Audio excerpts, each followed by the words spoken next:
সিদ্দিকে আকবরের দাবি দেখিবি যদি একবার নবী জীবনের আর জ্বালা রবে না ওরে রবে না জীবনের আর জ্বালা রবে না আর কি কই দেখেন মা আয়েশা ডেকে কয় নূর নবীর সাথে যদি দেখা হয় কলিজা কাটলে টের পাবি না ওরে পাবি না হাদিসে পাকের বর্ণনা আল্লাহু আকবার বলেন আমি আপনাদের সামনে ছোট্ট একটা আয়াত কারিমা তেলাওয়াত করলাম আমার বন্ধুরা বাবাজিরা জবান খুলে খুলে আমার সাথে সাথে বলুন আউযু বিল্লাহি মিনাশ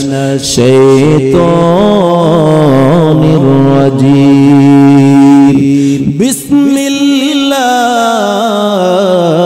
বিসমিল্লাহির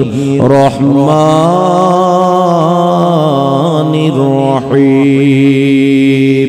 ইয়াউমা ইয়াফিরুল মারউ মিন আখিহি ওয়া উম্মিহি ওয়া আবিহি ওয়া সাহিবাতিহি ওয়া বানিন আমার আল্লাহ পাক রব্বুল আলামিন ওয়াজ করেন একটা জবান বন্ধ রাখবেন না আওয়াজ দিয়ে বলুন কে ওয়াজ করেন আমার আল্লাহ পাক ডাক দিয়া বলেন ইয়াউমা ইয়াফিরুল মারউ মিন আখিহি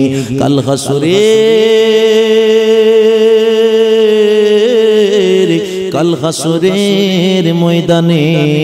ইয়াউমা ইয়াফিরুল মারউ মিন আখিহি তোমার নিজের ভাই কোনো কাজে লাগবে না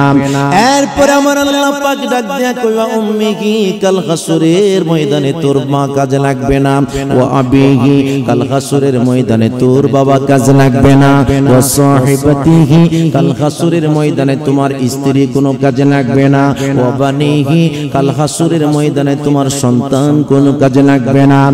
একজন আরেকজনকে ডাক দিয়া বলবে ও ভাই দে আমাকে একটা নেকি দে একটা নেকির জন্য আজকে কঠিন হাসরের ময়দানে আটকে গেলাম একটা নেকির ব্যবস্থা করে দাও ডাক দিয়া বলবে কিসের তোমাকে এক নেকি দিব আমি নিজেই তো ইয়া নফসি করে করে কাঁদতেছি একজন আরেকজনকে বলবে আজকের দিনে সহযোগিতা করার মতো কেউ কাউকে করতে পারবে না সবাই শুধু ইয়া নফসি করবে সবাই বলবে তোমরা যদি বাঁচতে চাও তোমরা যদি আজকে জান্নাতের গ্রাণ পাইতে চাও আজকে যদি কঠিন হাসরের ময়দানে আজকে যদি তোমরা জান্নাতের গ্রাণ পাইতে যাও আখির নবী রহমাতুল লিল আলামিন নূরের নবী রহমতের নবীর কাছে চলে যাও আর জোরে জোরে বলেন আল্লাহু আকবার রহমতের নবীর কাছে তোমরা চলে যাও বন্ধুরে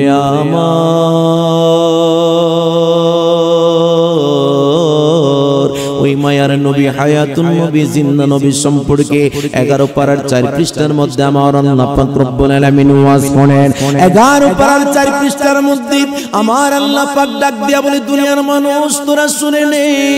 ও দুনিয়াবাসী তোমরা জেনে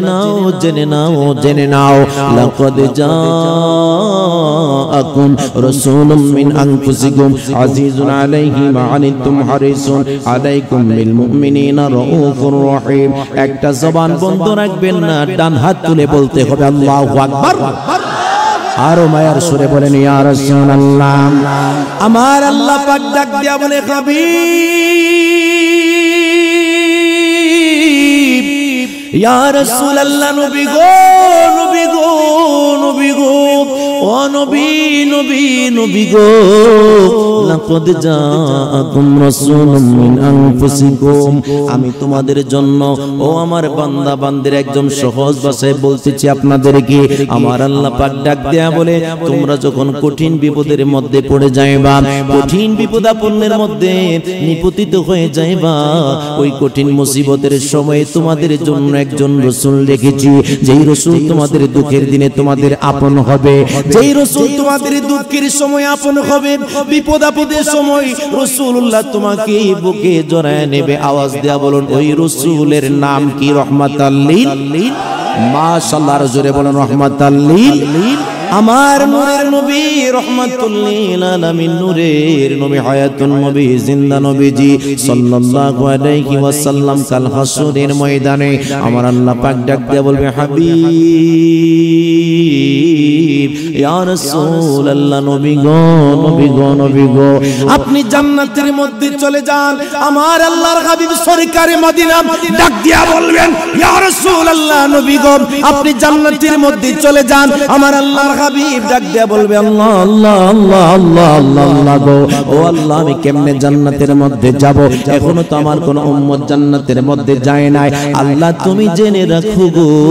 আমার কোন উম্মত যদি জান্নাতে না যায় আমি কোন উম্মতকে ছাড়া আমি নবী জান্নাতে পা বাড়াবো না আর জোরে বলুন আল্লাহু আকবার আমার কোন উম্মত ইয়া রাসূলুল্লাহ মারহাবা বলেন আমার কোন উম্মত ছাড়া আমি জান্নাতে পা বাড়াতে পারবো না আরে কেমন নবীর উম্মত আপনি আর আমি যেই মায়ার নবী ৬২ বছর পর্যন্ত রওজা মুবারক পর্যন্ত কাঁদলেন হায়াতের দুনিয়ার হায়াতের বাজেটে যতদিন ছিলেন ততদিন পর্যন্ত তিনি দুনিয়ার জমিনে উম্মতি উম্মতি বলে কাঁদলেন ওনার রওজা মুবারকে এখনো উম্মতি উম্মতি বলে কাঁদে আমার নবীজির দৌহিত্রীর জন্য কাঁদেন নাই ইমাম হাসান হুসাইনের জন্য কাঁদেন নাই মা ফাতিমার জন্য কাঁদেন নাই অন্যান্য আলী আওলাদদের জন্য কাঁদেন নাই আমার নবী ডাক দেয়া বলেন আমার একটাই শুধু স্লোগান আমার একটাই শুধু কথা আমার একটাই শুধু বাক্য একটাই শুধু বাক্য সেটা হলো ইয়া হাবলি উম্মতি ইয়া হাবলি উম্মতি উচ্চ আওয়াজে বলেন না সুবহানাল্লাহ আমার সাথে সাথে বলুন ও প্রিয় হাবিব পাগলে রে রাখছো কেন দূরে এই ফুলমান্ডে আসেনি আমার সাথে সাথে ও প্রিয় হাবিব পাগলে রে রাখছো কেন দূরে পাগল ছিলেন ওয়াজ করুনি জব্বা দিলা তারে আমি পাগলা বৈশা রইলাম চাই যে তোমারে প্রিয় হাবিব পাগলে রে রাখছো কেন দূরে ও প্রিয় হাবিব পাগলে রে রাখছো দূরে ও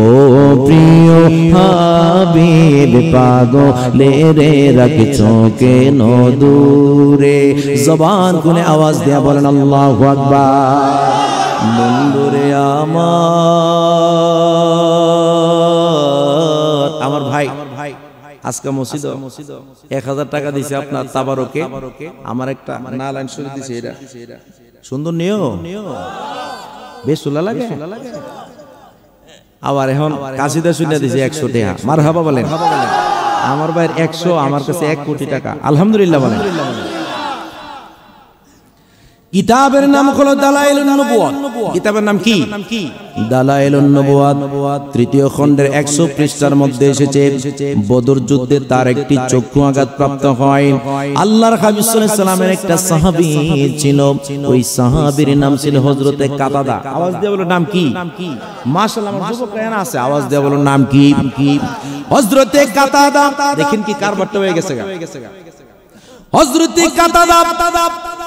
বদরের যুদ্ধে তার একটি চক্ষু আঘাতপ্রাপ্ত হয়ে চক্ষুটা এভাবে ঢলে গেছে একজন কাফির তার চোখের মধ্যে জুড়ে তার যে রাঙ্গা তলোয়ার দিয়ে গায়ে মাইরা দিছে চক্ষুটা বের হয়ে গেছে দালাইলুন নবুয়তের মধ্যে এসেছে চক্ষুটা বের হয়ে গেছে ওই ব্যক্তির একটা হাত কেটে দিলেন একটা চোখ বের করে দিলেন আর একটা হাত কেটে দিলেন কাফেররা যুদ্ধের ময়দানে ওই বদরের যুদ্ধের মধ্যে কাফেররা তাকে চ্যালেঞ্জ করছে ডাক দিয়া কয় তোমার মুহাম্মদের কাছে চলে যাও একটা হাত কাটা আর একটা হাতের মধ্যে ধরায় দিছে আর চক্ষুটা ডল ডল ডল ডল করতেছে গালের মধ্যে আমার নবীজি নবীজির কথা বললেন, যাও যাও তোমার মুহাম্মদের কাছে চলে যাও, নবীজির কাছে গিয়া বলো তোমার নবী এটা ঠিক করতে পারবেন, ঠাট্টা মশকরা করতেছেন। হযরত কাতাদা চক্ষুটা আস্তে আস্তে করে বের হয়ে গেল, গাল বরাবর এভাবে পড়ে যাবে এমন একটা সময় তার যে পাঁচে হাতটা ভালো ওই হাতটা দিয়ে ধরলেন, আর একটা হাত ধরে রাখছে এইভাবে করে, যখন চোখের মধ্যে ধরে রাখলেন, ইন দ্য মিন টাইম যাইতে যাইতে যাইতে যাইতে সারা শরীরের রক্ত শূন্য হয়ে গেছে, সারাটা শরীর নীলবর্ণ হয়ে গেল, এমন একটা অবস্থা হয়েছে বিষের বেদনার কারণে আর সহ্য করতে পারে না। আমার নবীজিকে দেখা মাত্র দুইটা চোখের পানি ফালাইয়া দিয়েছে, আর নবীরে ডাক দেয়া কই, ইয়া রাসূলুল্লাহ, নবী গো নবী গো নবী গো, ও নবী গো, ইয়া রাসূলুল্লাহ নবী গো। কাফেররা আমার একটা চক্ষু খুলে দিয়েছে, ইয়া রাসূলুল্লাহ নবী